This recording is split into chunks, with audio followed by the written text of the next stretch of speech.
ഹരേ ഹരേ ഹരേ രാമ ഹരേ രാമ രാമ രാമ ഹരേ ഹരേ ഹരേ കൃഷ്ണ കൃഷ്ണ കൃഷ്ണ ഹരേ ഹരേ ഹരേ രാമ രാമ രാമ ഹരേ ഹരേ ഹരേ കൃഷ്ണ കൃഷ്ണ കൃഷ്ണ ഹരേ ഹരേ ഹരേ രാമ രാമ രാമ ഹരേ ഹരേ ഹരേ കൃഷ്ണ കൃഷ്ണ കൃഷ്ണ ഹരേ ഹരേ ഹരേ രാമ ഹരേ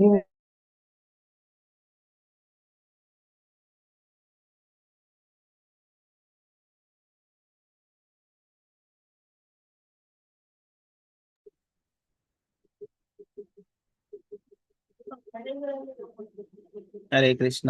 ശ്രീ ശ്രീ രാധാഗോവിന്ദ മന്ദിർ ഇസ്കോൺ മാംഗ്ലൂരുവിന്റെ ശ്രീമദ് ഭാഗവതം ക്ലാസ്സിലേക്ക് എല്ലാവർക്കും സ്വാഗതം. ഓമജ്ഞാനതിമിരാന്തസ്യാനനാശലാകിയ ചക്ഷുരുന്മീലിതം യേന തസ്മൈ ശ്രീ ഗുരുവേ നമഃ. ശ്രീ ചൈതന്യ മനോഭീഷ്ടം സ്ഥാപിതം യേന ഭൂതലേ സ്വയം രൂപകഥാ മഹ്യം ദദാതി സ്വപദാന്തികം. വന്ദേഹം ശ്രീഗുരു ശ്രീയുതാപദകമലം ശ്രീഗുരു വൈഷ്ണവാംശ ശ്രീരൂപം സഗൃജാതം സഗണരഘുനാഥാനിതം തം സജീവം സാദ്വൈതം സാവധൂതം പരിജനസഹിതം കൃഷ്ണചൈതന്യദേവം ശ്രീരാധാകൃഷ്ണപദാം സഗണലളിതാം ശ്രീവിശാഖാനിതാംശ. ഹേ കൃഷ്ണ കരുണാ സിന്ധു ദീനബന്ധു ജഗത്പദേ ഗോപേശ ഗോപികാ കാന്ത രാധാകാന്ത നമസ്തുതേ. സപ്തകാഞ്ചന ഗൗരാംഗി ശ്രീരാധേ വൃന്ദാവനേശ്വരി ഋഷഭാനുസുതേ ദേവി പ്രണമാമി ഹരിപ്രിയേ. വാഞ്ചകൽപതരൂപശ്ച കൃപാ സിന്ധുഭ്യേവ ച പതിതാനാം പാവനേഭ്യോ വൈഷ്ണവേഭ്യോ നമോ നമഃ. പഞ്ചതത്വാത്മകം കൃഷ്ണം ഭക്തരൂപാസ്വരൂപകം ഭക്താവതാരം ഭക്താഖ്യാനമാമി ഭക്തശക്തികം. നിത്യാനന്ദമഹം നൗമി സർവാനന്ദകരം വരം ഹരിനാമപ്രദം ദേവം അവധൂത ശിരോമണി. നമോ മഹാവദന്യായ കൃഷ്ണപ്രേയതേ കൃഷ്ണായ കൃഷ്ണ ചൈതന്യാനാംനേ ഗൗരതിഷേ നമഃ. നമോ വിഷ്ണുപാദായ കൃഷ്ണപൃഷ്ഠായ ഭൂതലേ ശ്രീമതേ ഭക്തിവേദാന്ത സ്വാമിന്നിധി നാമിനി. നമസ്തേ സരസ്വതീ ദേവി ഗൗരവാണി പ്രചാരിണി നിർവിശേഷ ശൂന്യവാദി പാശ്ചാത്യദേശധാരിണി. ജയ ശ്രീകൃഷ്ണ ചൈതന്യ പ്രഭു നിത്യാനന്ദ ശ്രീ അദ്വൈത ഗദാധര ശ്രീവാസാദി ഗൗരഭക്തവൃന്ദ. ഹരേ കൃഷ്ണ കൃഷ്ണ കൃഷ്ണ ഹരേ ഹരേ ഹരേ രാമ രാമ രാമ ഹരേ ഹരേ. ഗുരുവേ ഗൗരചന്ദ്രായ രാധികായ തദാലേ കൃഷ്ണായ കൃഷ്ണഭക്തായ തദ്ഭക്തായ നമോ നമഃ. പ്രഭുപാദ് की जय, गुरु महाराज की जय, निताय गौर प्रेम. हरे कृष्णा. मदेग बंधु मत्संगिन मद्गुरु मन्महादन मन्निष्ठारग मद्भाग्य मदानंदा नमोस्तुते. ഗ്രന്ഥരായ ശ്രീമദ് ഭാഗവതം की जय. ശ്രീമദ് ഭാഗവതം ദ്വിതീയ സ്കന്ധം 32-ാം അധ്യായം ശ്ലോകം 1. നമ്മൾ പുതിയൊരു അധ്യായം തുടങ്ങുകയാണിത്. ഫലേച്ഛ കർമ്മങ്ങളിലെ സങ്കീർണതകൾ ഇതിനെ കുറിച്ചിട്ട് കപില ഭഗവാൻ വിവരിക്കുകയാണ്. ഓം നമോ ഭഗവതേ വാസുദേവായ. കപില ഉവാച അതയോ ഗൃഹമേദീയാൻ ധർമാനേവാവസൻ ഗൃഹേ കാമമർത്ഥം ച ധർമാൻ സ്വാൻ ദോഗ്ധിഭൂയാപി വർത്തിതാൻ. കപില ഉവാച അതയോ ഗൃഹമേദീയാൻ ധർമ്മേനാവാവസൻ ഗൃഹേ കാമമർത്ഥം ച ധർമാൻ സ്വാൻ ദോഗ്ധിഭൂയാപി വർത്തിതാൻ. ഹരേ കൃഷ്ണ. നമുക്ക് എല്ലാവർക്കും ചൊല്ലാം.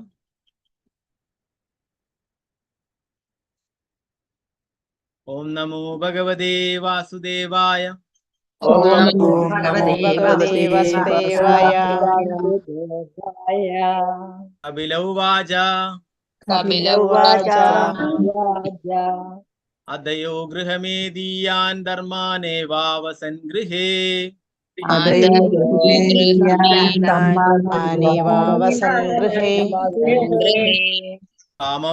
ച ധർമാൻ സ്വാൻ ദോഗ്ധിഭൂയാപി വർത്തിതാൻ.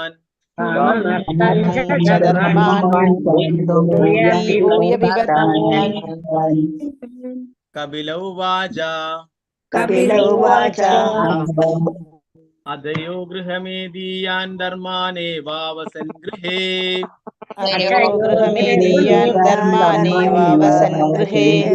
ഗൃഹേ കാമമർത്ഥം ച ധർമാൻ സ്വാൻ ദോഗ്ധിഭൂയാപി വർത്തിതാൻ. കാമമർദ്ദം വിവർത്തിതാൻ. ഹരേ കൃഷ്ണ കൃഷ്ണ പ്രഭുജി. കൃഷ്ണ പ്രഭുജി.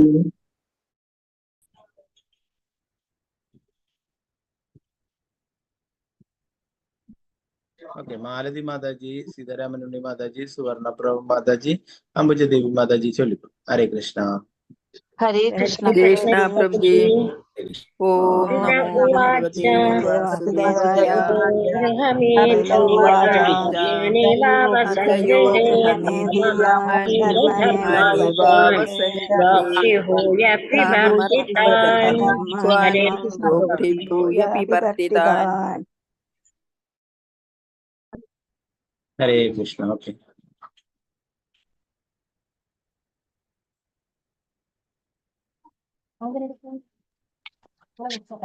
നിർമ്മല മാതാജി, രാജി മാതാജി, തങ്കമണി മാതാജി, വത്സല ഷാജി മാതാജി ചൊല്ലിക്കും. ഹരേ കൃഷ്ണ.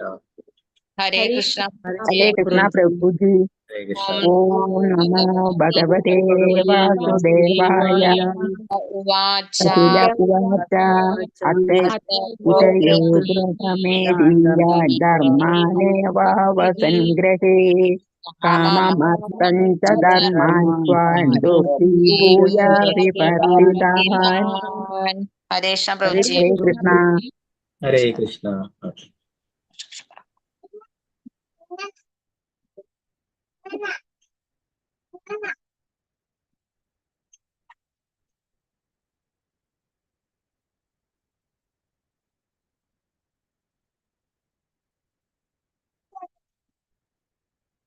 ഭാരതീയമ്മ മാതാജി, പത്മകുമാരി മാതാജി, രാമേന്ദ്ര പ്രഭു, ഡോക്ടർ എം വിജയകുമാരി അമ്മ മാതാജി ചൊല്ലിക്കും. ഹരേ കൃഷ്ണ. ഹരേ കൃഷ്ണ പ്രഭുജി. ഓം നമോ ഭഗവതേ വാസുദേവായ. കപില ഉവാച അഥേയാൻ ധർമാനേവാവസൻ ഗൃഹേ കാമമർത്തം ച ധർമാൻ സ്വാന്തൂയ വിവർത്തിതാൻ. ഹരേ കൃഷ്ണ പ്രഭുജി. ഹരേ കൃഷ്ണ.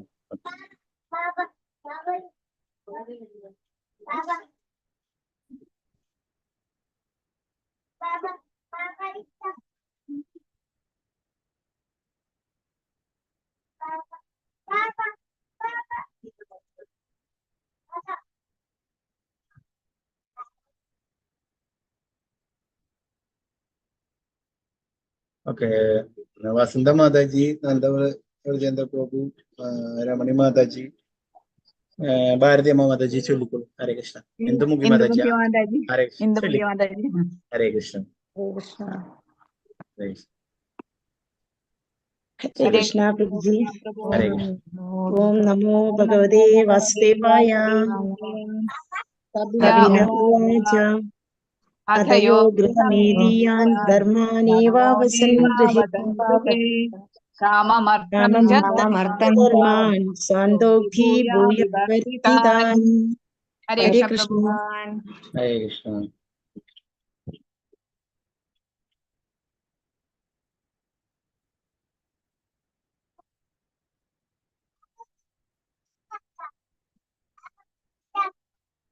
ഭാരതീയമ്മ മാതാജി, നെറ്റ്വർക്ക് പ്രശ്നമുണ്ടോ മാതാജിക്ക്? ചൊല്ലാൻ നേരത്തെ അൺമ്യൂട്ട് ആയില്ല മാതാജി.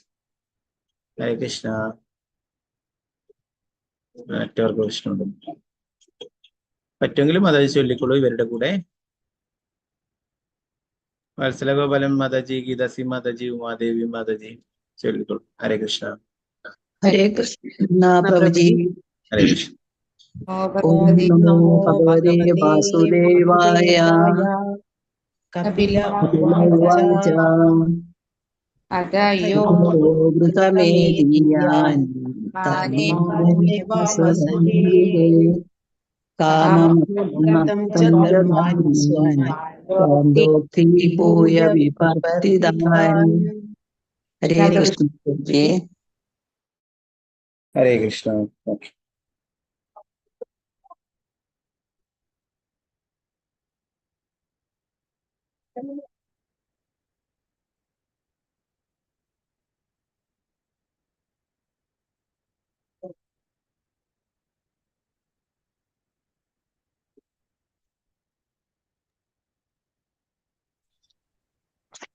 ഓക്കെ, പങ്കജാക്ഷി മാതാജി, തനുപ്രദീപ് മാതാജി, സിന്ധു മാതാജി, ശാരദ മാതാജി ചൊല്ലിക്കോളൂ. ഹരേ കൃഷ്ണ.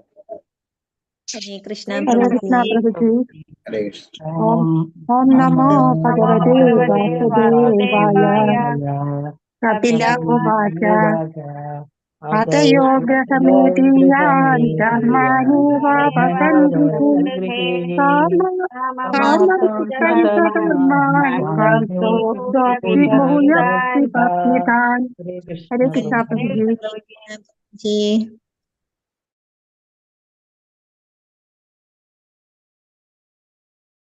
ഓക്കെ, ഹരേ കൃഷ്ണ. വേറെ ആരെങ്കിലും ചൊല്ലാൻ താല്പര്യം ഉണ്ടെങ്കിൽ കൈ ഉയർത്താം.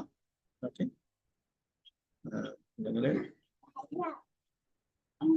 ഭാരതി അമ്മ മാതാജി നേരത്തെ ചൊല്ലിയില്ലല്ലോ.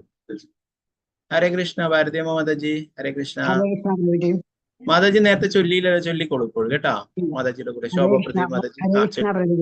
ഓം ഹരേ നമോ ഭഗവതേ വാസുദേവായ. കപില ഉവാച അധയോ ഗൃഹമേധിയാൻ ധർമ്മേണ വാസൻ ഗൃഹേ കാമമർത്ഥം ച ധർമാൻ സ്വാന്തോക്തി ഭൂയ വിപട്ടിതാൻ. ഹരേ കൃഷ്ണ. ഹരേ കൃഷ്ണ മാതാജി. ഓക്കെ, നമുക്ക് ഇതിന്റെ ഉത്തരം ഭാവാർത്ഥം നോക്കാം.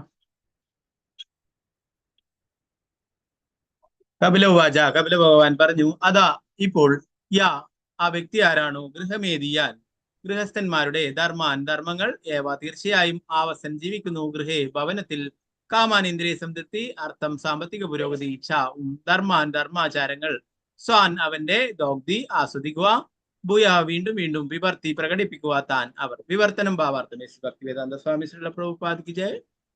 പരമദിവ്യപുരുഷനായ ഭഗവാൻ പറഞ്ഞു, ഗൃഹസ്ഥ കാര്യങ്ങൾക്ക് നടുവിൽ ജീവിക്കുന്ന വ്യക്തി ധാർമ്മികമായ ആചാരാനുഷ്ഠാനങ്ങൾ ഭൗതികമായ പ്രയോജനങ്ങൾക്ക് വേണ്ടി അനുഷ്ഠിക്കുകയും അതുവഴി സാമ്പത്തിക പുരോഗതി കൈവരിച്ച് ഇന്ദ്രിയ സംതൃപ്തി നേടണമെന്ന ആഗ്രഹം സഫലമാക്കുകയും ചെയ്യുന്നു. അവൻ വീണ്ടും വീണ്ടും അതേ രീതിയിൽ തന്നെ പ്രവർത്തിക്കുന്നു.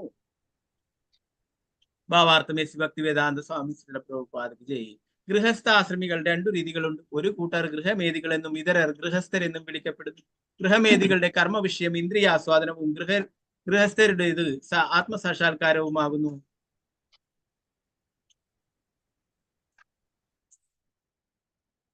ഇവിടെ കപില ഭഗവാൻ പറയുന്നത് ഗൃഹമേധികളെ കുറിച്ച്, അഥവാ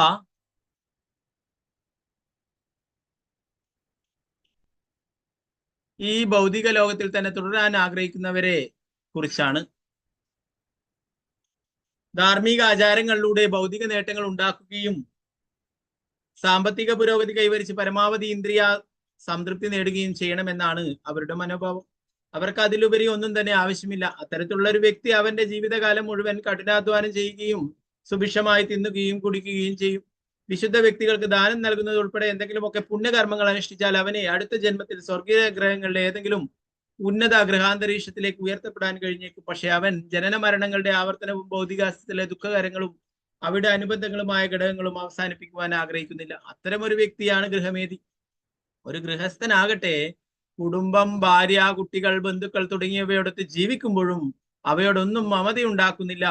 അവനൊരു പരിത്യാഗിയായി അല്ലെങ്കിൽ സന്യാസിയായി ജീവിക്കുന്നതിനേക്കാൾ കുടുംബസ്ഥനായി ജീവിക്കുന്നതിനാണ് മുൻഗണന നൽകുന്നതെങ്കിലും ആത്മസാക്ഷാത്കാരം അഥവാ കൃഷ്ണാബോധത്തിന്റെ നിലവാരത്തിലേക്കുള്ള ഉയർച്ചയാണ് അവന്റെ മുഖ്യ ലക്ഷ്യം.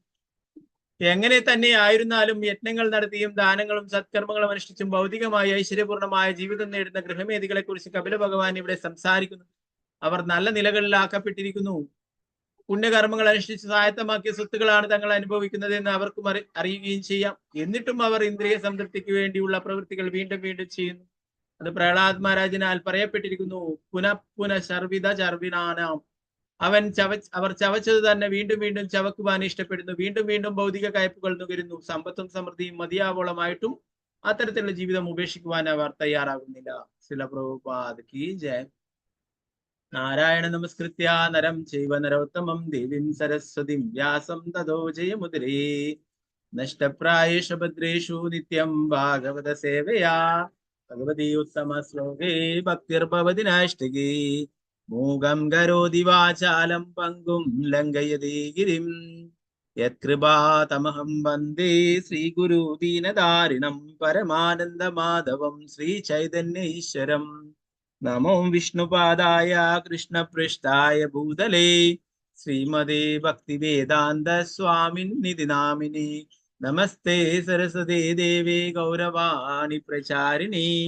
നിർവിശേഷ ശൂന്യവാദി പാശ്ചാത്യ ദേശധാരിണി ജയ ശ്രീകൃഷ്ണ ചൈതന്യ പ്രഭു നിത്യാനന്ദ ശ്രീ അദ്വൈത ഗദാധര ശ്രീവാസാദി ഗൗരഭക്തവൃന്ദ. ഹരേ കൃഷ്ണ കൃഷ്ണ കൃഷ്ണ ഹരേ ഹരേ, ഹരേ രാമ രാമ രാമ ഹരേ ഹരേ. ഗുരുവേ ഗൗരചന്ദ്രായ രാധികായ തദാലേ കൃഷ്ണായ കൃഷ്ണഭക്തായ തദ്ഭക്തായ നമോ നമഃ. ശ്രീല പ്രഭുപാദ് കി ജയ, ഗുരു മഹാരാജ് കി ജയ, നിതായ ഗൗര പ്രേമാനന്ദേ ഹരി. ഹരേ കൃഷ്ണ. അപ്പൊ ഇവിടെ കപില ഭഗവാൻ ഗൃഹമേദികളുടെ കാര്യമാണ് പറയുന്നത് അല്ലെ. പരമദിവ്യ പുരുഷനായ ഭഗവാൻ പറഞ്ഞു, ഗൃഹസ്ഥ കാര്യങ്ങൾക്ക് നടുവിൽ ജീവിക്കുന്ന വ്യക്തി ധാർമ്മികമായ ആചാരാനുഷ്ഠാനങ്ങൾ ഭൗതികമായ പ്രയോജനങ്ങൾക്ക് വേണ്ടി അനുഷ്ഠിക്കുകയും അതുവഴി സാമ്പത്തിക പുരോഗതി കൈവരിച്ച് ഇന്ദ്രിയ സംതൃപ്തി നേടണമെന്ന ആഗ്രഹം സഫലമാക്കുകയും ചെയ്യുന്നു. അവൻ വീണ്ടും വീണ്ടും അതേ രീതിയിൽ തന്നെ പ്രവർത്തിക്കുന്നു. നമ്മൾ ഇന്നലത്തെ ക്ലാസ്സിൽ പറഞ്ഞു അല്ലെ. ഭൗതികമായിട്ടുള്ള എല്ലാ അഭിവൃദ്ധിയും സമ്പത്തും ഐശ്വര്യവും ഒക്കെ നമ്മളെ ഇവിടെ തന്നെ തുടരാനായിട്ട് അനുവദിക്കുന്നത്.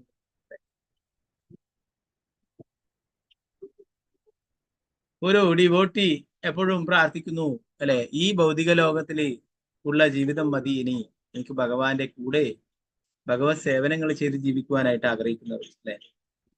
ഇങ്ങനെ സമ്പത്ത് ഭാര്യക്കൂട്ടിയിട്ടുള്ള ഗൃഹമേദികൾ എന്താ ആഗ്രഹിക്കുന്നത്?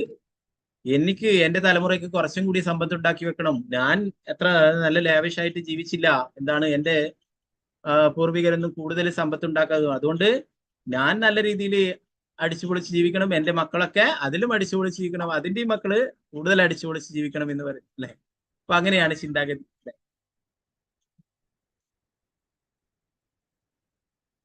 അപ്പോ യഥാർത്ഥത്തിൽ അവരെന്താ ചെയ്യുന്നത്? വീണ്ടും വീണ്ടും ഈ ഭൗതിക ലോകത്തിൽ തന്നെ തുടരാനായിട്ട് അവസരമൊരുക്കുകയാണ് അല്ലെ. ജയിലില് എല്ലാ സംവിധാനങ്ങളും ഒരുക്കി വെക്കുന്നു. എന്റെ മകനെ ഇനി എന്റെ മകളെ ഇനി യാതൊരു ബുദ്ധിമുട്ടും അനുഭവിക്കാറ്, അതുകൊണ്ട് എല്ലാ സൗകര്യങ്ങളാക്കുന്നു അല്ലെ. അത് അങ്ങനെ ഭൗതികമായിട്ടുള്ള എല്ലാ സമ്പത്തും അതൊക്കെ പ്രയോജനപ്പെടുത്തുകയും അങ്ങനെ വീണ്ടും വീണ്ടും ഈ ഭൗതിക ലോകത്തിൽ തന്നെ തുടരാനായിട്ട് ആഗ്രഹിക്കുകയും ചെയ്യും അല്ലെ. യഥാർത്ഥത്തിൽ നമ്മൾ പഠിച്ചു, ഒരു കുറെ പുണ്യകർമ്മങ്ങൾ ചെയ്തത് കൊണ്ടാണ് ഒരു സമ്പന്ന കുടുംബത്തിലോ ഒക്കെ ജനിക്കുന്നത് അല്ലെ. നമ്മൾ ചെയ്ത പുണ്യത്തിന്റെ ഫലമായിട്ടാണ് നമുക്ക് സൗന്ദര്യം, സമ്പത്ത്, വിദ്യാഭ്യാസം എല്ലാം ലഭിക്കുന്നത് നമ്മൾ ചെയ്ത പൂർവജന്മ സുഹൃതങ്ങൾ, പുണ്യങ്ങൾ കൊണ്ടാണ് അല്ലെ. അപ്പൊ അത് അവർക്കറിയാം അല്ലെ. അതുകൊണ്ട് തന്നെ കൂടുതൽ ഭൗതിക നേട്ടങ്ങൾക്കായിട്ടുള്ള പല പ്രവൃത്തികളും ചെയ്യും അല്ലെ. നമുക്ക് കാണാം പലരും എന്താ പറയാ, സമ്പത്തും മറ്റുള്ള ഭൗതിക ആഗ്രഹങ്ങളൊക്കെ നേടിയെടുക്കാൻ ധാരാളം പൂജകളൊക്കെ നടക്കും, ഭൗതിക നേട്ടങ്ങളൊക്കെ ഉണ്ട്. ഇവിടെ കർണാടകത്തിലൊക്കെ ഉണ്ട് സത്യനാരായണ പൂജ എന്നൊക്കെ പറഞ്ഞിട്ട്. നാരായണനെയാണ് ഓക്കെ, എന്നാൽ അവരുടെയൊക്കെ ഉദ്ദേശം കൂടുതൽ ലക്ഷ്മി, സമ്പത്തും മറ്റുള്ള ഭൗതികമായിട്ടുള്ള ഐശ്വര്യങ്ങളും ഒക്കെ നേടാണ് അല്ലെ. അത് ഭഗവാൻ പറഞ്ഞിട്ടുണ്ട് അല്ലെ. ഭഗവാന് എന്താണ്, നമ്മളെ ഭൗതികമായിട്ടുള്ള ആഗ്രഹങ്ങളായാലും എങ്ങനെയായാലും ഭഗവാനെ തന്നെ സമീപിക്കുക അല്ലെ. അവരെപ്പോഴും ഭഗവാനെ തന്നെയാണ് സമീപിക്കുന്നത്, മറ്റുള്ളവർക്ക് അല്ലെ. എന്നാൽ മറ്റുള്ളവർ വേഗത്തില് അല്ലെ നേട്ടങ്ങൾ ഉണ്ടാക്കാനായിട്ട് അവര് ദേവീദേവന്മാരെ ആരാധിക്കുന്നു അല്ലെ. നമ്മൾ ഭഗവത്ഗീതയിൽ തന്നെ പഠിച്ചു, അവര് അല്പബുദ്ധികളാണ്, അല്പമേധസ്സ എന്ന് നമ്മൾ ഭഗവത്ഗീതയിൽ പഠിക്കുകയുണ്ടായി അല്ലെ. അവര് കുറഞ്ഞ ബുദ്ധിയുള്ളവരാണ്, അവർക്കറിയില്ല ഇത് നേടിയെടുക്കുന്ന ഈ ഭൗതിക നേട്ടങ്ങളൊക്കെ ഈ ശരീരം നശിക്കുന്നതോടെ നശിക്കുന്നതാണ് അല്ലെ, അത് ശാശ്വതമായിട്ടുള്ളതല്ല എന്ന് അവർക്ക് അറിയില്ല അല്ലെ. അവർ വിചാരിക്കുന്നത് ഇതാണ് അല്ലെ, ഈ ശരീരമാണ് ഞാനെന്നും ഞാൻ നേടിയിട്ടുള്ളതെല്ലാം എന്റേതുമാണെന്ന് അവര് കരുതി വെച്ചിരിക്കുന്നു. അപ്പൊ ഇവിടെ പറയുന്നു അങ്ങനെയുള്ളവര് ഭഗവാനെ മറന്നു ജീവിക്കുന്നവരാണെന്ന്. പ്രഭുപാദരുടെ ഭാവാർത്ഥം പറഞ്ഞ ഗൃഹസ്ഥാശ്രമികൾ രണ്ട് രീതികളുണ്ട്. ഒന്ന്, ഒരു കൂട്ടരെ ഗൃഹമേദികളെന്നും ഇതരർ ഗൃഹസ്ഥരെന്നും വിളിക്കുന്നു. ഗൃഹമേദികൾ എന്താ ചെയ്യുന്നത്? അവരുടെ കർമ്മവിഷയം ഇന്ദ്രിയാസ്വാദനപരവും, ഗൃഹസ്ഥരുടേത് ആത്മസാക്ഷാത്കാരപരമാവും ഭഗവാൻ പറയും.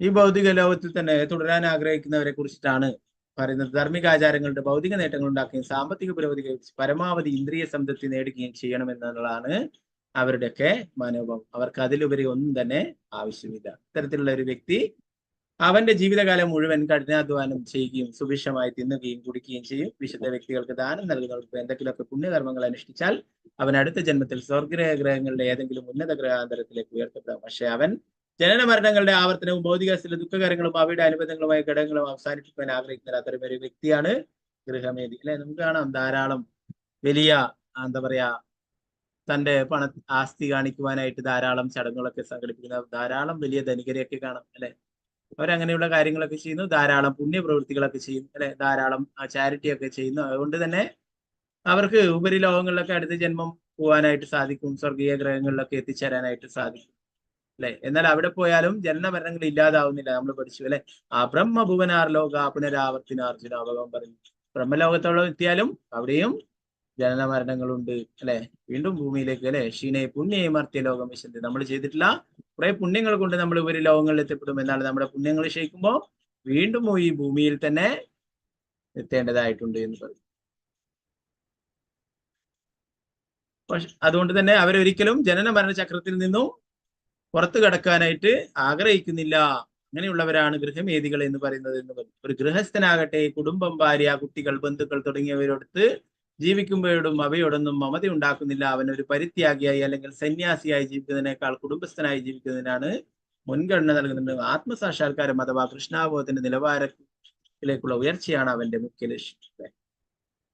ഗൃഹസ്ഥനായിട്ട് എന്താണ്, ഒന്നിനോടും കൂടുതൽ അറ്റാച്ച്മെന്റ് ഇല്ലാത്ത, മമതയില്ലാത്ത, അല്ലെ, ഭഗവാനിലാണ് ആകർഷണം. നമ്മൾ കഴിഞ്ഞ ക്ലാസ്സിലൊക്കെ പറഞ്ഞു അല്ലെ, പരസ്പര ആകർഷണം ഇല്ലാത്ത, അല്ലാതെ എന്റെ കുടുംബം, എന്റെ വീട്, ഇതൊന്നും അങ്ങനെയുള്ള കൂടുതൽ മമതയില്ലാതെ ഭഗവാനോട് മാത്രം, അല്ലെ, ഭഗവത് സേവനത്തിനായിട്ട് ഭഗവാനോട് ആകർഷണം, തന്റെ എല്ലാ ശ്രദ്ധയും ഭഗവാനിലേക്ക് തിരിച്ചുകൊണ്ട് ഭക്തിയുത സേവനങ്ങൾ ജീവിക്കുന്നവരാണ് ഗൃഹസ്ഥർ എന്ന് പറയുന്നത്. അല്ലെ, നാലാശ്രമങ്ങളില് പലപ്പോഴും പല തെറ്റിദ്ധാരണയുണ്ട്. ഗൃഹസ്ഥർക്ക്, ബ്രഹ്മചാരിക്കും വാനപ്രസ്ഥർക്കും സന്യാസിക്കും ഒക്കെ നല്ല രീതിയിൽ ഭക്തിയുത സേവനങ്ങളൊക്കെ ചെയ്യാൻ പറ്റും, ഗൃഹസ്ഥർക്കൊന്നും സാധിക്കില്ല. ഒരു പൊതുവെ ഒരു തെറ്റിദ്ധാരണയുണ്ട്. അല്ലെ, ശരിയല്ല. ശ്രീ ചൈതന്യ മഹാപ്രഭുവിന്റെ പാർഷദരിലെ പലരും ഗൃഹസ്ഥരായിരുന്നു. അല്ലെ, ശ്രീവാസ് പണ്ഡിറ്റ് നാരദമുനിയുടെ അവതാരമാണ് ശ്രീവാസ് പണ്ഡിറ്റ്. അല്ലെ, ശ്രീവാസ് പണ്ഡിറ്റ് ഗൃഹസ്ഥനായിരുന്നു. സാക്ഷാൽ ഭഗവാനായിരിക്കുന്ന ശ്രീ ചൈതന്യ മഹാപ്രഭു സദാസമയം ശ്രീവാസ് താക്കൂറിന്റെ വീട്ടിലാണ് സങ്കീർത്തനം നടത്തിയിരുന്നത്. അല്ലെ, ശ്രീവാസ് ആംഗൺ, നമുക്ക് മായാപൂരിൽ പോയാൽ കാണാൻ പറ്റും ശ്രീവാസ് ആംഗൺ. അപ്പൊ അവിടെ ഇപ്പോഴും ശ്രീവാസ് ആംഗണിൽ ശ്രീ ചൈതന്യ മഹാപ്രഭു, നിത്യാനന്ദ പ്രഭു പാർഷദ നൃത്തം ചെയ്യുന്നു എന്നാണ്. നമ്മൾ അവിടെ പോയിട്ട് സങ്കീർത്തനം ചെയ്ത് നൃത്തം ചെയ്യുകയാണെങ്കിൽ നമ്മുടെ കൂടെ ശ്രീ ചൈതന്യ മഹാപ്രഭു, നിത്യാനന്ദ പ്രഭുവും, അദ്വൈതാചാര്യരും, ശ്രീവാസ് താക്കൂറും, ഗദാധര പണ്ഡിറ്റും മറ്റുള്ള ഭക്തവൃന്ദങ്ങളൊക്കെ നൃത്തം ചെയ്യുന്നു പറയുന്നു. ആരാണോ അവിടെ പോയിട്ട് നാമസങ്കീർത്തനം ചെയ്ത് നൃത്തം ചെയ്യുന്നത് അവരുടെ എല്ലാ പാപങ്ങളും ഇല്ലാതായി തീരും. അവരുടെ കൂടെ ഭഗവാൻ സ്വയം നൃത്തം ചെയ്യുന്നു. അപ്പൊ അത് ശ്രീവാസ് താക്കൂർ ഗൃഹസ്ഥനായിരുന്നു, അദ്വൈതാചാര്യർ ഗൃഹസ്ഥരായിരുന്നു. അപ്പൊ ഇവരൊക്കെ ധാരാളം ഗൃഹസ്ഥ ഭക്തന്മാരുണ്ട് ശ്രീ ചൈതന്യ മഹാപ്രഭുവിന്റെ ആ ലീലയിൽ. അല്ലെ, അപ്പൊ അതുകൊണ്ട് ഒരിക്കലും എന്താ പറയാ, സന്യാസം എടുത്താലോ അല്ലെ ബ്രഹ്മചാരി ആയാൽ മാത്രമേ ഭക്തിയുത സേവനം ചെയ്യാനെന്നില്ല. അല്ലെ, എന്നാൽ ഇന്നലെ പറഞ്ഞ പോലെ ആ ഗൃഹസ്ഥർക്ക് ഗൃഹസ്ഥരുടേതായുള്ള ചുമതലകളുമുണ്ട്. അല്ലെ, മറ്റു 3 ആശ്രമങ്ങളിലും പറഞ്ഞിട്ടുണ്ട്, ബ്രഹ്മചര്യമായാലും വാനപ്രസ്ഥമായാലും സന്യാസമായാലും സ്ത്രീകളുമായിട്ട് യാതൊരു ബന്ധം പാടില്ല. എന്നാൽ ഗൃഹസ്ഥർക്ക് അത് അനുവദിച്ചിട്ടുണ്ട്, അത് ഒരു പരിധി വരെ എന്നുള്ള കാര്യം. അപ്പൊ അതിൽ ഗൃഹസ്ഥരായാലും പൂർണ്ണമായിട്ടുള്ള അറ്റാച്ച്മെന്റ് ഭഗവാനോടായിരിക്കണം എന്ന് പറയുന്നു. അല്ലെ, ആത്മസാക്ഷാത്കാരം അഥവാ കൃഷ്ണാബോധത്തിന്റെ നിലവാരത്തിലേക്കുള്ള ഉയർച്ചയാണ് അവന്റെ മുഖ്യ ലക്ഷ്യം. എങ്ങനെ തന്നെയായിരുന്നാലും യജ്ഞങ്ങൾ നടത്തിയും ദാനങ്ങൾ, സത്കർമ്മങ്ങൾ അനുഷ്ഠിച്ചും ഭൗതികമായ ഐശ്വര്യപൂർണ്ണമായ ജീവിതം നേടുന്ന ഗൃഹമേധികളെ കുറിച്ചാണ് ഭഗവാൻ ഇവിടെ സംസാരിക്കുന്നത്. പലതരത്തിലുള്ള പൂജകളും മറ്റുള്ള യജ്ഞങ്ങളും ദാനങ്ങളൊക്കെ ചെയ്യുന്നത്. അല്ലെ, എന്തുകൊണ്ടാണ്? കുറെ പുണ്യങ്ങൾ നേടാനായിട്ട് പറയുന്നത്. അല്ലെ, പുണ്യങ്ങൾ നേടിയെ കൊണ്ട് എന്തെങ്കിലും കാര്യമുണ്ടോ?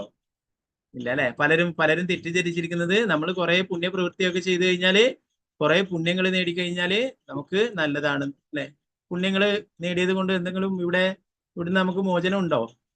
ഇല്ല. അല്ലെ, പുണ്യങ്ങൾ നമ്മൾ കുറെ ചെയ്തു കഴിഞ്ഞാല് നമുക്ക് ഉപരി ലോകങ്ങളിലൊക്കെ പോകാൻ പറ്റും, സ്വർഗീയ ഗ്രഹങ്ങളിൽ വരെ എത്തിച്ചേരാനായിട്ട് സാധിക്കും. അല്ലെ, അതുകൊണ്ട് ഭഗവത് ധാമത്തിലേക്ക് പോകാനായിട്ട് സാധിക്കില്ല. അല്ലെ, ഭഗവാന്റെ അടുത്തേക്ക് പോകണമെങ്കിൽ എന്താണ് വേണ്ടത്?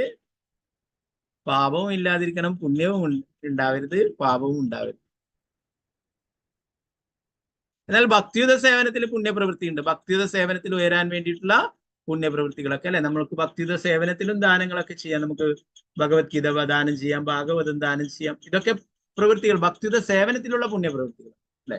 മറ്റേത് ഭൗതികമായിട്ടുള്ള പുണ്യപ്രവർത്തനങ്ങൾ പലർക്കും എന്താ പറയുക, പല കാര്യങ്ങളും നൽകും, ഭക്ഷണം നൽകും അല്ലെ, വസ്ത്രം നൽകും. ഇതൊക്കെ ഭൗതികമായിട്ട് ചെയ്യുന്നുണ്ട് അവർ. അങ്ങനെയുള്ള അനാഥരെയൊക്കെ സംരക്ഷിക്കുക, അങ്ങനെ പല കാര്യങ്ങളും ചെയ്യുന്നു അല്ലെ. മാനവ സേവ അല്ലെ. പലരും തെറ്റിദ്ധരിച്ചിരിക്കുന്നു മാനവ സേവ ആണ് മാധവ സേവ എന്ന് പറഞ്ഞു. അല്ല, മാധവ സേവ സെപ്പറേറ്റ് തന്നെ. ഭഗവാൻ സന്തുഷ്ടനായാൽ എല്ലാവരും സന്തുഷ്ടരായ എന്നാണ്. അല്ലാതെ ഓരോരോ വ്യക്തികളെ സന്തുഷ്ടരാക്കണ്ടെങ്കിൽ കുറെ പണിയുണ്ട് അല്ലെ. ഭക്ഷണം കൊടുത്താൽ കുറച്ചൊരു 4 മണിക്കൂർ കഴിയുമ്പോൾ വീണ്ടും വിശക്കുന്നു, എനിക്ക് ഇനിയും വേണം എന്ന് പറയും അല്ലെ. വൈകിട്ടാകുമ്പോൾ ആദ്യം രാത്രിയാകുമ്പോൾ വീണ്ടും 4 മണിക്കൂർ കഴിയുമ്പോൾ വീണ്ടും വിശക്കും അല്ലെ. അപ്പൊ അവരെ സംരക്ഷിക്കാൻ അങ്ങനെ അവർക്ക് സംതൃപ്തരാക്കാൻ കുറച്ച് ബുദ്ധിമുട്ടുണ്ട്. അതുപോലെ വസ്ത്രം കൊടുത്താലും എല്ലാം തന്നെ അല്ലെ. അതുകൊണ്ടാണ് നമ്മൾ പറയുക ആത്മീയ ജ്ഞാനം അവർക്കൊക്കെ നൽകണം, അതാണ് യഥാർത്ഥമായിട്ടുള്ള പരോപകാരം എന്ന് ശ്രീ ചൈതന്യ മഹാപ്രഭു പറഞ്ഞിട്ടുള്ളത് അല്ലെ. അവർക്കൊക്കെ കൃഷ്ണാബോധം പറഞ്ഞു കൊടുക്കണം, അവരെയൊക്കെ ആത്മീയ പാതയിലേക്ക് കൊണ്ടുവരണം എന്നുള്ള കാര്യം. അപ്പോ ഗൃഹമേധികളെ കുറിച്ചിട്ടാണ് കപില ഭഗവാൻ ഇവിടെ സംസാരിക്കുന്നത് എന്ന് പറയുന്നു. പുണ്യകർമ്മങ്ങൾ അനുഷ്ഠിച്ച് സായത്തമാക്കിയ സ്വത്തുകളാണ് തങ്ങൾ അനുഭവിക്കുന്നതെന്ന് അവർക്ക് അറിയുകയും ചെയ്യാം. എന്നിട്ടും അവർ ഇന്ദ്രിയ സംതൃപ്തിക്ക് വേണ്ടിയുള്ള പ്രവൃത്തികൾ വീണ്ടും വീണ്ടും ചെയ്യുന്നു. അത് പ്രഹ്ലാദ് മഹാരാജിനാൽ പറയപ്പെട്ടിരിക്കുന്നു. ചർവിത ചർവണാനാം, അവർ ചവച്ചത് തന്നെ വീണ്ടും വീണ്ടും ചവക്കുവാൻ ഇഷ്ടപ്പെടുന്നു. വീണ്ടും വീണ്ടും ഭൗതിക കയ്പുകൾ നുകരുന്നു. സമ്പത്തും സമൃദ്ധിയും മതിയാവോളമായിട്ടും അത്തരത്തിലുള്ള ജീവിതം ഉപേക്ഷിക്കുവാൻ അവർ തയ്യാറാകുന്നില്ല അല്ലെ. പ്രഹ്ലാദ് മഹാരാജ് ഭഗവാന്റെ പരിശുദ്ധ ഭക്തനാണ് അല്ലെ. ഭക്ത പ്രഹ്ലാദൻ. അദ്ദേഹം പറയുന്ന വരികളാണിവ.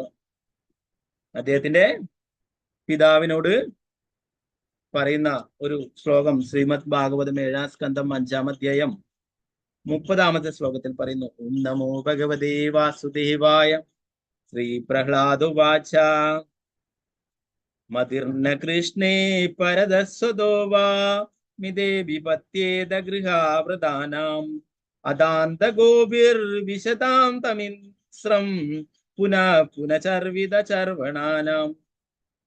മതിർന കൃഷ്ണേ പരദസ്വദേവ മിതോ വിപത്യേത ഗൃഹവ്രതാനാം അദാന്ത ഗോഭിർവിശതാം തമിശ്രം പുനഃ ചർവണാനാം. പ്രഹ്ലാദ് മഹാരാജാവ് പറഞ്ഞു, ഇന്ദ്രിയങ്ങളാൽ ആളുകൾ ഭൗതിക ജീവിതത്തിൽ അത്യാസക്തരായി നരകിയ അവസ്ഥയിലേക്ക് പുരോഗമിക്കുകയും ചവച്ചത് തന്നെ വീണ്ടും ചവക്കുകയും ചെയ്യുന്നു. കൃഷ്ണനോടുള്ള അവരുടെ ചായ്വ് സ്വന്തം പരിശ്രമത്താലോ അന്യരുടെ ഉപദേശങ്ങളാലോ അതല്ലെങ്കിൽ രണ്ടും മൂലമോ ഉണർത്തപ്പെടുന്നില്ല.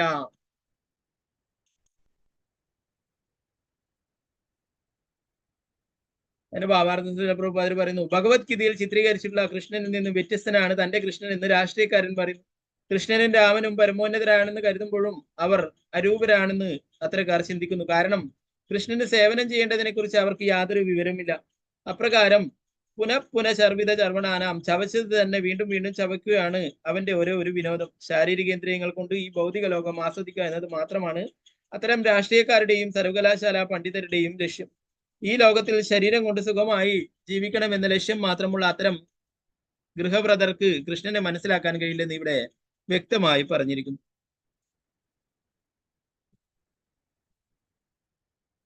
ഗൃഹവ്രത, ചർവിത, ചർവണാനാം എന്നീ വാക്കുകൾ സൂചിപ്പിക്കുന്നത് ഭൗതികവാദിയായ ഒരു വ്യക്തി വിവിധ രൂപങ്ങളിലുള്ള ശരീരങ്ങളിൽ ജന്മം തോറും ഇന്ദ്രിയ സംതൃപ്തിക്ക് ശ്രമിക്കുന്നുണ്ടെങ്കിലും അവൻ ഇപ്പോഴും അസംതൃപ്തനാണ്. എന്നാൽ അത്തരം ആളുകൾക്ക് വ്യക്തിവാദം, ആ വാദം, ഈ വാദം എന്നിവകളുടെ എല്ലാം പേരിൽ എപ്പോഴും ഭൗതിക ജീവിതത്തിൽ ആസക്തരായി കഴിയുന്നു. ഭഗവത്ഗീത 2:44 പ്രസ്താവിച്ചിട്ടുള്ളതുപോലെ ഭോഗൈശ്വര്യ പ്രസക്താനാം തയാപഹൃതചേതസാം വ്യവസായാത്മിക ബുദ്ധി സമാധോ നാവിധീയതേ. ഭൗതിക ഐശ്വര്യത്താലും സുഖാനുഭവങ്ങളിലും അത്യാസക്തരായവർക്കും ഇവകളാൽ പരിഭ്രാന്തരായവർക്കും ഭക്തിപൂർവ്വം ഭഗവത് സേവനം നടത്താൻ വേണ്ടുന്ന നിശ്ചയദാർഢ്യം ഉണ്ടാവില്ല.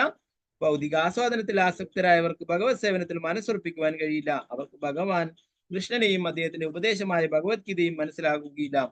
അദാന്ത ഗോപിർ വിശദാം തമിശ്രം, അവരുടെ പാത വാസ്തവത്തിൽ നരകീയ ജീവിതത്തിലേക്ക് നയിക്കുന്നതാണെന്ന് പറയുന്നു.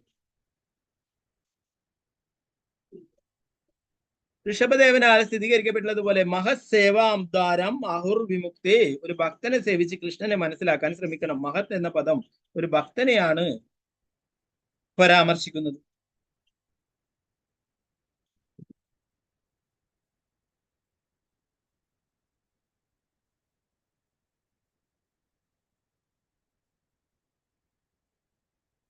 പ്രഹ്ലാദ് മഹാരാജ് പറയുന്നു അതിന്റെ അവസാന ഭാഗങ്ങൾ, എന്റെ പ്രിയപ്പെട്ട പിതാവേ, അങ്ങയെ പോലുള്ള വ്യക്തികൾക്ക് ഒരിക്കലും കൃഷ്ണനെ മനസ്സിലാവുകയില്ല. ഒരു മഹാത്മാവിനെ സേവിക്കുന്നതിലൂടെ മാത്രമേ ഒരാൾക്ക് കൃഷ്ണനെ മനസ്സിലാക്കാൻ കഴിയൂ. ഭൗതികാവസ്ഥകൾ ക്രമീകരിക്കുവാൻ ശ്രമിക്കുന്നവർ ശർവിത ചർവണം ചെയ്യുകയാണ്. ഭൗതികാവസ്ഥകൾ ക്രമപ്പെടുത്താൻ ജന്മങ്ങൾ തോറും തലമുറകൾ തോറും പരിശ്രമിച്ച് പരാജയപ്പെടുന്നതിനാൽ ഭൗതികാവസ്ഥകൾ ചിട്ടപ്പെടുത്താൻ ആരാലും കഴിയുകയില്ല. ഒരുവൻ മഹാത്മാവിനാൽ ശരിയായി പരിശീലിക്കപ്പെടാത്ത വശം കൃഷ്ണനെയും അദ്ദേഹത്തിന്റെ ഭക്തി സേവനവും ഗ്രഹിക്കാൻ സാധ്യമാവുകയില്ല എന്ന്. എന്താ പറയുന്നത്? ഹിരണ്യകശിപുവിന് അല്ലെ ധാരാളം സമ്പത്തും ഒക്കെ ഉണ്ട്, അല്ലെ അധികാരവും ഒക്കെ ഉണ്ട്. അപ്പൊ എന്നാ പറയുന്നത്, അതൊക്കെ ഉണ്ടെങ്കിലും നിനക്കൊരിക്കലും ഭഗവാനെ ലഭിക്കില്ല എന്ന് പറയും. ഭഗവാന്റെ ഭക്തി സേവനം ലഭിക്കില്ല. അതാണ് ഭഗവാന്റെ ശുദ്ധ ഭക്തരുടെ കാരുണ്യം കൊണ്ട് മാത്രമേ, അവർക്ക് സേവനങ്ങൾ ചെയ്യുന്നത് കൊണ്ട് മാത്രമേ ലഭിക്കുകയുള്ളൂ എന്ന് പറയുന്നു. അതിനടുത്ത ശ്ലോകത്തിലും പറയുന്നുണ്ട് ഇതിനെ കുറിച്ച് തന്നെ. ഓം നമോ ഭഗവതേ വാസുദേവായ നദേ വിദുസ്വാർത്ഥഗതിം ഹി വിഷ്ണു ദുരാശയായേ ബഹിരർത്ഥമാനിനഃ അന്തായ ദാന്തേ രൂപമാനിയമാന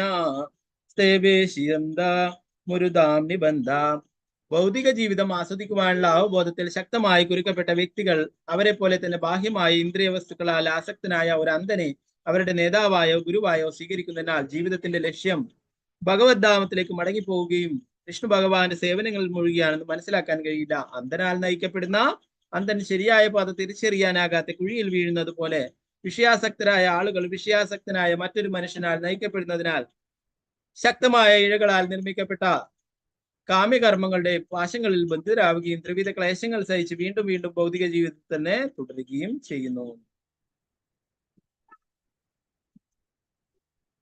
ഒരു ഗുരുവിനെ സ്വീകരിച്ചല്ലേ അല്ലെ ഒരു ഭഗവാന്റെ ശുദ്ധ ഭക്തന്റെ കാരുണ്യം കൊണ്ട് മാത്രമേ ഭഗവാനെ മനസ്സിലാക്കാനും ഭക്തിയുത സേവനങ്ങളൊക്കെ ചെയ്യാനും സാധിക്കുകയുള്ളൂ എന്ന് പറയാം. അതിന്റെ ഭാവാർത്ഥം കൂടി നമുക്ക് നോക്കാം. ഭാവാർത്ഥം ഭക്തി വേദാന്ത സംസ്കൃത. അസുരന്മാരും ദേവന്മാരും തമ്മിൽ എല്ലായ്പ്പോഴും അഭിപ്രായ ഭിന്നതയുള്ളതിനാൽ ഹിരണ്യകശിപു തന്റെ പുത്രൻ പ്രഹ്ലാദനാൽ വിമർശിക്കപ്പെട്ടപ്പോൾ അവൻ തന്റെ ജീവിത രീതിയിൽ നിന്നും ഭിന്നനായതിനാൽ അമ്പരക്കരുതായിരുന്നു. എന്നിരുന്നാലും ഹിരണ്യകശിപു അങ്ങേയറ്റം കുപിതനാവുകയും ആചാര്യനായ ശുക്രാചാര്യന്റെ കുടുംബത്തിൽ പിറന്ന അധ്യാപകനെ അഥവാ ആധ്യാത്മിക ഗുരുവിനെ നിന്ദിച്ച സ്വന്തം പുത്രനെ ശകാരിക്കാൻ ആഗ്രഹിക്കുകയും ചെയ്തു. ശുക്ര എന്നാൽ ശുക്ലമെന്നും ആചാര്യ എന്നാൽ ഗുരു എന്നുമാണ് അർത്ഥമാക്കുന്നത്. പരമ്പരാഗത ഗുരുക്കന്മാർ അഥവാ ആധ്യാത്മിക ഗുരുക്കന്മാർ സ്മരണാതീത കാലം മുതലേ എല്ലായിടത്തും സ്വീകരിക്കപ്പെട്ടിരുന്നു. പക്ഷെ പ്രഹ്ലാദൻ ശുക്ലത്തിലൂടെ പിൻഗാമിയായ അത്തരം ഒരു ഗുരുവിനെ അംഗീകരിക്കുവാനും അദ്ദേഹത്തിൽ നിന്ന് ഉപദേശം സ്വീകരിക്കുവാനും വിസമ്മതിച്ചു. ഗുരുശിഷ്യ പരമ്പരയിൽ നിന്നും ശ്രവണത്തിലൂടെ പരിപൂർണ ജ്ഞാനം സിദ്ധിച്ചയാൾ അഥവാ ശ്രോതീയനാണ് യഥാർത്ഥ ഗുരു. ആയതിനാൽ പ്രഹ്ലാദ് മഹാരാജാവ് ശുക്ലത്തിലൂടെ വന്ന ആധ്യാത്മിക ഗുരുവിനെ അംഗീകരിച്ചില്ല. അത്തരം ആധ്യാത്മിക ഗുരുക്കന്മാർക്ക് വിഷ്ണുവിൽ ഒട്ടും തന്നെ താല്പര്യമില്ല. തീർച്ചയായും അവർ ഭൗതിക നേട്ടങ്ങളിൽ പ്രതീക്ഷയുള്ളവരാണ്.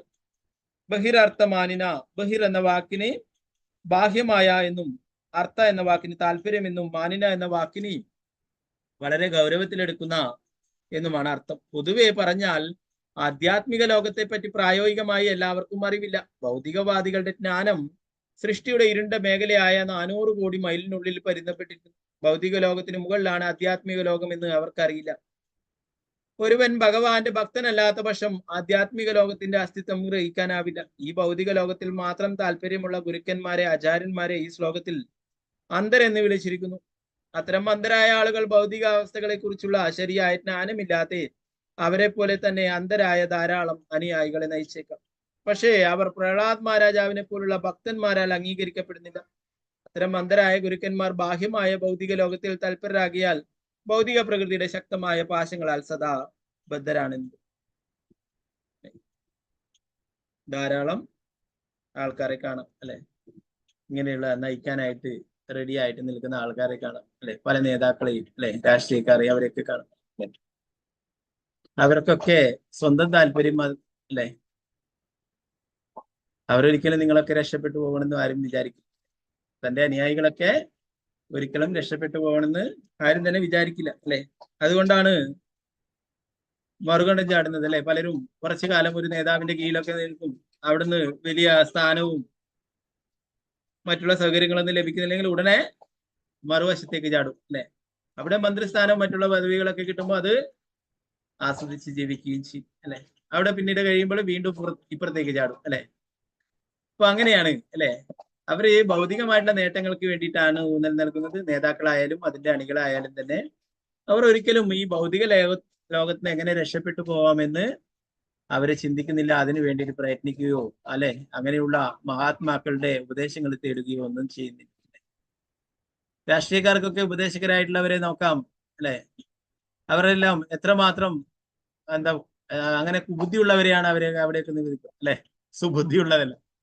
ആധ്യാത്മികവാദയിലെ സുബുദ്ധിയുള്ളവർക്കാണ് നേട്ടങ്ങൾ ഉണ്ടാക്കാൻ വയ്യ അല്ലെ, സുമേധസ അല്ലെ, ഉയർന്ന ബുദ്ധിയുള്ളവർ. ഇപ്പൊ ഇവിടെ എന്നാൽ കുബുദ്ധി ഏറ്റവും കൂടുതൽ എന്താ പറയാ പലതരത്തിലുള്ള തന്ത്രങ്ങളൊക്കെ പറഞ്ഞു കൊടുക്കുക അല്ലെ. പഴയ കാലത്തും രാജാക്കന്മാർക്ക് തന്ത്രശാലികളായ മന്ത്രിമാരൊക്കെ അല്ലെ, രാജാവ് വെറും ഒരു എന്താ പറയാ ഒരു ഡമ്മി പോലെ ഇങ്ങനെ തുടർന്നേ ഉള്ളൂ. എല്ലാ കാര്യങ്ങളും യുദ്ധങ്ങൾ ചെയ്യുന്നതും മറ്റുള്ള ശത്രുവിനെ നേരിടാനുള്ള തന്ത്രങ്ങൾ മെനയുന്നതൊക്കെ മന്ത്രിമാരും മറ്റുള്ളവരെ ഉപദേശകരൊക്കെ ആയിരിക്കും അല്ലെ. അതുപോലെ തന്നെയാണ് ഇന്ന് രാഷ്ട്രീയത്തെ നോക്കിയാലും അങ്ങനെയുള്ള ബുദ്ധിയുള്ളവരാണ് കൂടുതലായിട്ടും അവർക്ക് പല വഴികളും ഒക്കെ പറഞ്ഞു കൊടുക്കും അല്ലെ. എന്തേ ലക്ഷ്യമുള്ളൂ? തന്റെ സാമ്പത്തിക നേട്ടം, തന്റെ കുടുംബത്തിന്റെ നേട്ടം അല്ലെ. അപ്പൊ അതൊക്കെ ഉണ്ടാക്കണം എന്നുള്ളതാണ് ലക്ഷ്യം. അല്ലാതെ തന്റെ അണികൾ രക്ഷപ്പെടണം അല്ലെ താൻ ഭരിക്കപ്പെടുന്ന പ്രജകൾ രക്ഷപ്പെടുന്നു ഇന്നത്തെ കലിയുഗത്തിലെ അങ്ങനെ ആൾക്കാരൊന്നും ആരും തന്നെ ആഗ്രഹിക്കുന്നില്ല അല്ലെ. ഇവിടെ അണികളുടെയൊക്കെ മുമ്പിൽ എന്താ പറയാ പാപ്പരായിട്ടുള്ള ആൾക്കാരായിരിക്കും, വളരെ പാവപ്പെട്ട ആൾക്കാരായിരിക്കും അല്ലെ. എന്നാൽ വിദേശത്തുള്ള ബാങ്കുകളിലും മറ്റുള്ള പല പ്രോപ്പർട്ടികളിലൊക്കെ നോക്കിയാൽ അവരുടെയൊക്കെ നിക്ഷേപമായിരിക്കും, കോടികളൊക്കെ ഉണ്ടാവും.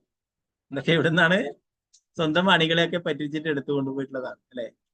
എന്നാലും അവരുടെ എന്താ പറയാ അവരെ തന്നെ സേവിച്ച് അല്ലെ, അവരെ സന്തോഷിപ്പിച്ചുകൊണ്ട് അണികളൊക്കെ നിൽക്കും അല്ലെ. എവിടെയും പോകാൻ പോകുന്നില്ല അല്ലെ. ഇവർ പ്രഹ്ലാദ് മഹാരാജ് പറയുന്ന പോലെ നിങ്ങൾക്ക് ഒരിക്കലും കൃഷ്ണനെ കിട്ടില്ല, നിങ്ങൾ നരകീയ അവസ്ഥയിലേക്കാണ് പോയിക്കൊണ്ടിരിക്കുന്നത് അല്ലെ. എന്നാൽ ഭഗവത് സേവനങ്ങൾ, അങ്ങനെയുള്ള രാഷ്ട്രീയക്കാർക്ക് സേവനങ്ങൾ ചെയ്യുന്നതിന് പകരം ഭഗവത് സേവനങ്ങളാണ് ചെയ്യുന്നത്, തീർച്ചയായിട്ടും അവർക്ക് ഈ ഭൗതിക ലോകത്തിൽ പിന്നെ തുടരേണ്ടതായിട്ട് വരില്ല, തിരിച്ച് ഭഗവാന്റെ അടുത്തേക്ക് പോകാനായിട്ടും സാധിക്കും അല്ലെ. അപ്പൊ ഇവിടെ രണ്ടു തരത്തിലുള്ള ആൾക്കാരെ കുറിച്ച് പറയുന്നു, ഗൃഹമേധികളും ഗൃഹസ്ഥരും. ഗൃഹസ്ഥരെ ഭഗവാനെ മുൻനിർത്തിക്കൊണ്ട് എല്ലാ കാര്യങ്ങളും ചെയ്യുന്നു, കൂടുതൽ ഭഗവാന്റെ ശ്രദ്ധ കൊടുത്തുകൊണ്ട് അല്ലെ എല്ലാം നിവേദ്യങ്ങളൊക്കെ ഉണ്ടാക്കി, നമ്മള് രാവിലെ ആയാലും ബ്രേക്ക്ഫാസ്റ്റ് ഒക്കെ ഉണ്ടാക്കി ഭഗവാന് നിവേദിച്ച് ഭഗവത് പ്രസാദമായിട്ട് അതെടുക്കും അല്ലെ. ഉച്ചക്കായാലും ഭഗവാന് എല്ലാം ചോറും കറിയും മറ്റുള്ളൊക്കെ ഉണ്ടാക്കിയിട്ട് തുളസിയിട്ട് ഭഗവാന് നിവേദിച്ച് അത് ഭഗവത് പ്രസാദമായിട്ട് സ്വീകരിക്കും അല്ലെ. എന്നാൽ ഗൃഹമേധികള് സ്വന്തം സംതൃപ്തിക്കായിട്ട് അല്ലെ, സ്വന്തം നാവിനെ തൃപ്തിപ്പെടുത്തുവാനായിട്ട് പലതരത്തിലുള്ള വസ്തുക്കളും ഉണ്ടാക്കുകയും അല്ലെ സ്വന്തമായിട്ട് അത് അനുഭവിക്കുകയും ഒക്കെ ചെയ്യുന്നു.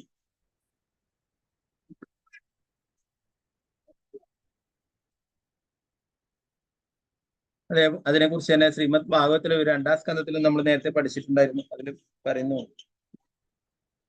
2-ാം സ്കന്ധം 1-ാം അധ്യായം 2-ാമത്തെ ശ്ലോകത്തിൽ തന്നെ പറയുന്നു, നമോ ഭഗവതി വാസുദേവായ ശ്രോതവ്യാദീനി രാജേന്ദ്ര നൃണാം സന്ധി സഹസ്രശ അപശ്യതാമാ ആത്മതത്വം ഗൃഹേഷു ഗൃഹമേദിനാം. അല്ലെ ചക്രവർത്തി, പരമസത്യത്തെ സംബന്ധിക്കുന്ന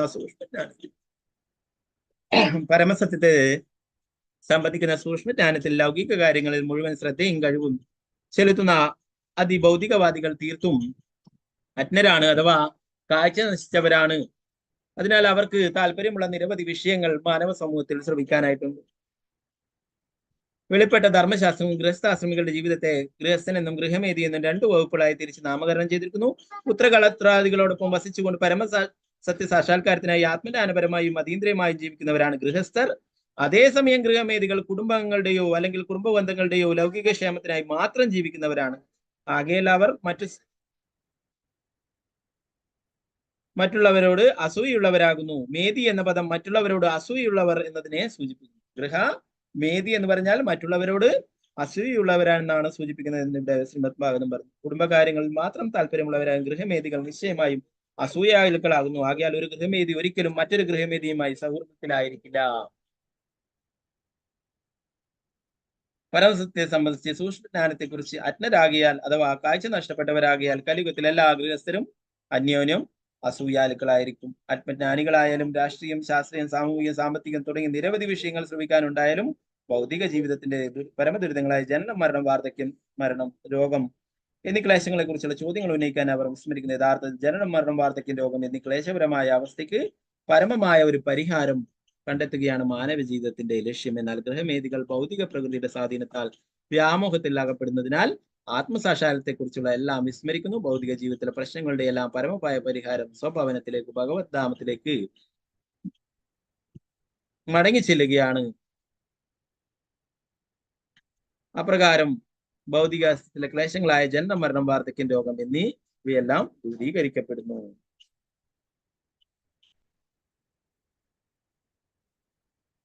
ഗൃഹമേധികള് മറ്റുള്ളവരോട് അസൂയുള്ളവരാണ് കൂടുതൽ, അല്ലെ? അവനേക്കാളും കൂടുതൽ സമ്പന്നനാവണം, അവനേക്കാളും വലിയ വീട് വെക്കണം, അവനേക്കാളും വലിയ കാറ് മേടിക്കണം. ഇതൊക്കെയാണ് ഗൃഹമേധികളുടെ ചിന്തകൾ, അല്ലെ? എല്ലാം സ്വന്തം ഇന്ദ്രിയ സംതൃപ്തിക്കായിട്ട് പറയുന്നു. ശ്രീമദ് ഭാഗവതത്തില് എന്നാൽ ഗൃഹസ്ഥരെ പറ്റി പറയുന്നു.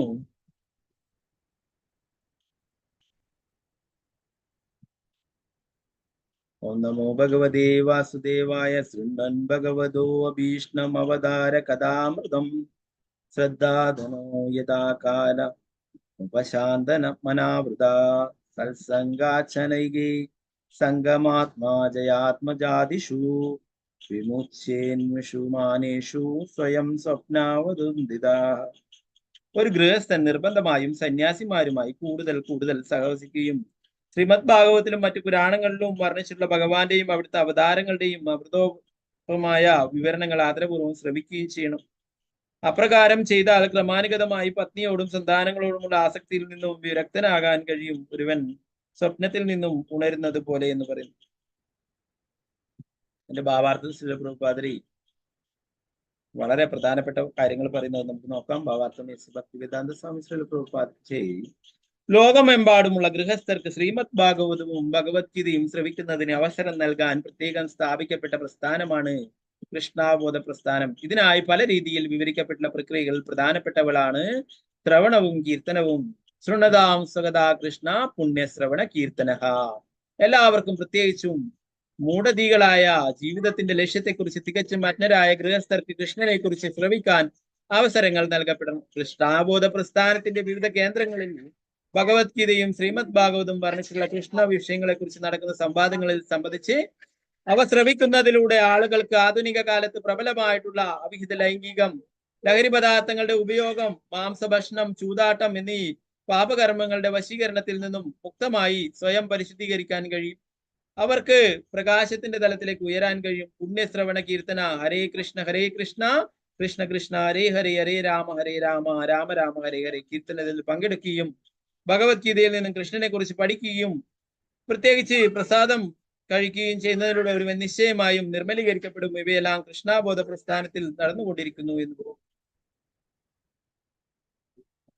മനുഷ്യജന്മം മോക്ഷത്തിനായി ഉദ്ദേശിക്കപ്പെട്ടതാണ്. പക്ഷേ കലിയുഗത്തിന്റെ സ്വാധീനം മൂലം ഗൃഹസ്ഥർ ഓരോ ദിവസവും കഴുതകളെ പോലെ കൂടുതൽ കഠിനാധ്വാനം ചെയ്യുന്നു. ദിവസവും അതിരാവിലെ ഉറക്കമുണർന്ന് എഴുന്നേൽക്കുന്ന അവർ ജീവിതം നിലനിർത്തുവാൻ ആവശ്യമായ അന്നം നേടുന്നതിന് 100 മൈൽ ദൂരം വരെ യാത്ര ചെയ്യുന്നു. പ്രത്യേകിച്ചും പാശ്ചാത്യ ജനങ്ങൾ രാവിലെ 5 മണിക്ക് ഉണർന്ന് ജീവിതമാർഗത്തിന് വേണ്ടി വളരെ ദൂരെയുള്ള ഓഫീസുകളിലും ഫാക്ടറികളിലും പോകുന്നത് ഞാൻ കണ്ടിട്ടുണ്ട്. കൽക്കത്തയിലും ബോംബെയിലും ജനങ്ങൾ ദിവസവും ഇങ്ങനെ ചെയ്യുന്നു. അവർ ഓഫീസുകളിലും ഫാക്ടറികളിലും കഠിനാധ്വാനം ചെയ്യുന്നു. വീടുകളിലേക്ക് മടങ്ങിപ്പോകാൻ വീണ്ടും 3-4 മണിക്കൂർ യാത്ര ചെയ്യുന്നു. രാത്രി 10 മണിക്ക് ഉറങ്ങാൻ കിടന്ന അവർ പിന്നെയും അതിരാവിലെ ഉണർന്ന് ഓഫീസുകളിലേക്കും ഫാക്ടറികളിലേക്കും പോകുന്നു. ജീവിതത്തിൽ കഠിനാധ്വാനം ചെയ്യുന്നവരുടെ ജീവിതത്തെ പന്നികളുടെയും മലഭോജികളായ ജന്തുക്കളുടെയും ജീവിതം എന്ന് ശാസ്ത്രങ്ങൾ വിളിക്കുന്നത്. നായം ദേഹോ ദേഹ ബാജാം ലോകാൻ കഷ്ടാൻ കാമാൻ അർഹതേ വിഭുജായം. ഈ ലോകത്തിൽ ഭൗതിക ശരീരം സ്വീകരിച്ചിട്ടുള്ള ജീവസത്തുകളിലും മനുഷ്യരൂപം ലഭിച്ചിട്ടുള്ളവർ നായ്ക്കൾക്കും മലഭോജികളായ പന്നികൾക്കും പോലും ലഭ്യമാകുന്ന ഇന്ദ്രിയാസ്വാദനത്തിന് വേണ്ടി രാവും പകലും ഒരുപോലെ കഠിനാധ്വാനം ചെയ്യരുത്. ഒരുവൻ ശ്രീമദ് ഭാഗവതവും ഭഗവത്ഗീതയും പാരായണം ചെയ്യുന്നതിന് നിർബന്ധമായും കുറെ സമയം കണ്ടെത്തണം. ഇതാണ് വൈദിക സംസ്കാരം. ജീവിതമാർഗത്തിന് വേണ്ടി ഒരു ഗൃഹസ്ഥൻ ദിവസം ഏറിയാൽ 8 മണിക്കൂർ ജോലി ചെയ്യണം. അതിനൊപ്പം രാവിലെയോ വൈകുന്നേരമോ സമയം കണ്ടെത്തി കൃഷ്ണന്റെ അവതാരങ്ങളെക്കുറിച്ചും അദ്ദേഹത്തിന്റെ കർമ്മങ്ങളെക്കുറിച്ചും ശ്രമിക്കുന്നതിന് ഭക്തന്മാരുമായി സഹവസിക്കണം. അപ്രകാരം അവന് ക്രമേണ മായയുടെ ബന്ധനത്തിൽ നിന്നും മോചനം നേടാൻ സാധിക്കും. എന്നാൽ ഗൃഹസ്ഥർ ഓഫീസുകളിലെയും ഫാക്ടറികളിലെയും കഠിനാധ്വാനത്തിന് ശേഷം കൃഷ്ണനെ കുറിച്ച് ശ്രവിക്കാൻ സമയം കണ്ടെത്തുന്ന പകരം റെസ്റ്റോറന്റുകളിലോ ക്ലബുകളിലോ പോകാൻ സമയം കണ്ടെത്തുകയും അവിടെ കൃഷ്ണനെ കുറിച്ച് ശ്രവിക്കുന്നതിന് പകരം അസുരന്മാരുടെയും അഭക്തരുടെയും രാഷ്ട്രീയ പ്രവർത്തനങ്ങളെ കുറിച്ച് ശ്രവിച്ചും സ്ത്രീകളുടെയും മദ്യവും മാംസവും ആസ്വദിച്ചും സമയം പാഴാക്കുന്നു. ഇത് ഗൃഹസ്ഥ ജീവിതമല്ല, മറിച്ച് ആസുരീയ ജീവിതമാണ്. കൃഷ്ണാബോധ പ്രസ്ഥാനം എങ്ങനെ തന്നെയായാലും ലോകത്തിലുടനീളമുള്ള അതിന്റെ കേന്ദ്രങ്ങളിലൂടെ അത്തരം പതിതാത്മാക്കൾക്കും ശിക്ഷിക്കപ്പെട്ടിട്ടുള്ളവർക്കും കൃഷ്ണനെ കുറിച്ച് ശ്രവിക്കാൻ ഒരു അവസരം നൽകുന്നു. അല്ലെ, പരമസത്യമാണ് അല്ലെ. നമ്മളിപ്പോഴും ശ്രീമദ് ഭാഗവതം ചർച്ച ചെയ്യുന്നു. ആരാണ് കാരണം? ശ്രീല പ്രഭുപാദർ അല്ലെ, ഇസ്കോൺ ഫൗണ്ടർ ആചാര്യ ഭക്തി വേദാന്ത സ്വാമി ശ്രീല പ്രഭുപാദർ. ഇപ്പൊ ലോകത്തിൽ എവിടെ നോക്കിയാലും 8 മണിക്ക് ശ്രീമദ് ഭാഗവതം ക്ലാസ് നമുക്ക് കാണാൻ പറ്റും അല്ലെ. അവിടെ ഫോറിനിലാണെങ്കിൽ അവരുടെ സമയം അല്ലെ, നമ്മുടെ വൈകുന്നേരം ആകുമ്പോഴാണ് അവരുടെ രാവിലെ ആവും അല്ലെ. ആ സമയത്ത് അവിടെ നടക്കും. എന്നാൽ നമ്മുടെ ഇന്ത്യയിൽ നോക്കിയാൽ എല്ലാ ഇസ്കോണിന്റെ എല്ലാ ക്ഷേത്രങ്ങളിലും ശ്രീമദ് ഭാഗവതം ചർച്ച ചെയ്യുന്നു അല്ലെ, രാവിലെ 8 മണിക്ക്. ചില സ്ഥലങ്ങളിലൊക്കെ വ്യത്യാസമുണ്ടാവും. ഇപ്പൊ നമ്മള് ബാംഗ്ലൂരിൽ കുറെ ലാംഗ്വേജിൽ ഭാഗവതം ക്ലാസ് നടക്കുന്നുണ്ട്. കന്നഡ, തെലുങ്ക്, തമിഴ്, ഹിന്ദി, ഇംഗ്ലീഷ് അല്ലെ, മലയാളം, കുറെ തുളു, കുറെ ലാംഗ്വേജിൽ നടക്കുന്നുണ്ട്. അപ്പൊ അതുകൊണ്ട് തന്നെ ചെറിയ ചെറിയ സമയ വ്യത്യാസങ്ങൾ ഉണ്ടാവും. അപ്പൊ അതുകൊണ്ട് നമ്മൾ ചില ക്ലാസ് ഒക്കെ 7 മണിക്കൊക്കെ ആക്കി അല്ലെ. അപ്പോ എന്നാലും എല്ലായിടത്തും പൊതുവെ പറയുകയാണ്, എല്ലായിടത്തും 8 മണിക്ക് ടെമ്പിൾ ഒരു ടൈം ടേബിൾ ആണ്. ദർശനാരതി, ഗുരുപൂജ, അതിനുശേഷം ശ്രീമദ് ഭാഗവതം ക്ലാസ് 8 മുതൽ 9 വരെ 1 മണി അല്ലെ. അപ്പൊ അതിന് യാതൊരു പൈസയും ഒന്നും ആവശ്യമില്ല അല്ലെ. വൃന്ദാവനത്തിലും മായാപൂരിലൊക്കെ പോയാൽ കാണാൻ സാധിക്കും. ശ്രീമദ് ഭാഗവതം കേൾക്കാനായിട്ട് ആയിരക്കണക്കിന് ജനങ്ങൾ വന്ന് തടിച്ചുകൂടിയിട്ടുണ്ടാവും അല്ലെ. അവിടെയൊക്കെ ഭഗവാന്റെ പരിശുദ്ധ ഭക്തന്മാര്, സാധുക്കള് അല്ലെ, അവരെ ഒന്ന് ദർശിച്ചാൽ തന്നെ നമുക്ക് കാരുണ്യം ലഭിക്കുന്നതാണ്. അവരൊക്കെ അത്രയും പരിശുദ്ധ ഭക്തന്മാരും മഹാരാജാക്കന്മാരും മറ്റുള്ള സീനിയർ ആയിട്ടുള്ള വൈഷ്ണവരൊക്കെയാണ് വൃന്ദാവനത്തിലും മായാപൂരിലൊക്കെ ക്ലാസ്സുകളൊക്കെ. അതുപോലെ എല്ലാ ക്ഷേത്രങ്ങളിലും ശ്രീമദ് ഭാഗവതം ക്ലാസ് നടക്കും അല്ലെ. യൂട്യൂബില് ഇപ്പം അമ്പലത്തിലൊന്നും പോവാൻ സമയമില്ല അല്ലെ, സൂം ലിങ്കിലൊക്കെ പോയിട്ട് ഡയറക്റ്റ് ക്ലാസ് അറ്റൻഡ് ചെയ്യാം അല്ലെ. സൂം ലിങ്കില്ല, യൂട്യൂബിലൊക്കെ ലൈവ് നടക്കുന്നുണ്ട് അല്ലെ, അതൊക്കെ കാണുന്നുണ്ട്. എന്നാൽ സാധാരണ ജനങ്ങൾക്ക് ഇതിലൊന്നും യാതൊരു താല്പര്യമില്ല. എന്നാൽ പ്രഭുപാദർ ഇതിനൊക്കെ സൗകര്യങ്ങൾ ഒരുക്കിയിരുന്നു. അതുപോലെ ശ്രീമദ് ഭഗവത്ഗീത വൈകുന്നേരങ്ങളിൽ ചർച്ച ചെയ്യുന്നു. രാവിലെ ഭാഗവതവും വൈകുന്നേരങ്ങളിൽ ഭഗവത്ഗീതയും എല്ലാ ക്ഷേത്രങ്ങളിലും ചർച്ച ചെയ്യും. നമ്മുടെ ബാംഗ്ലൂരിലുമുണ്ട് ഭഗവത്ഗീത ക്ലാസ് ഒക്കെ എല്ലാ ലാംഗ്വേജിലും വൈകുന്നേരങ്ങൾ അല്ലെ. അതുപോലെ ശ്രീമദ് ഭാഗവതം രാവിലെ.